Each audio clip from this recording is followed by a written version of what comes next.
ভাইপো আমরা 2000 টাকা ধার দে না। আরে রাখেন কাকা, এখানে কোনো ধার হবে না, আর এই খেলায় কোনো ধার চলে না। আচ্ছা বাবা, টাকাই যখন নাই তাহলে আর খেলে কি করব? টাকা যখন ধারে দিবে না তাহলে ঠিক আছে।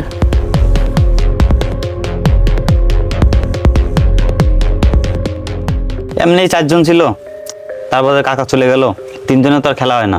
তাহলে থাক বন্ধু, আমি যাই, আমি থাকি আর কি করব। সবাই তো চলে গেল, কি যে করি আজকে না, পুরোটাই লস। শোন, তোর সাথে না আমার একটা কথা আছে। আমার সাথে তোর কথা? আচ্ছা কি বলবি বল। আমার না একটা শালি আছে, দেখতে না সেই সুন্দর। তাই? আমি চাইতেছি কি জানো, হ্যাঁ, আমার শালিটারে তোর 1 ঘন্টার জন্য দেই, বিনিময়ে তুই আমার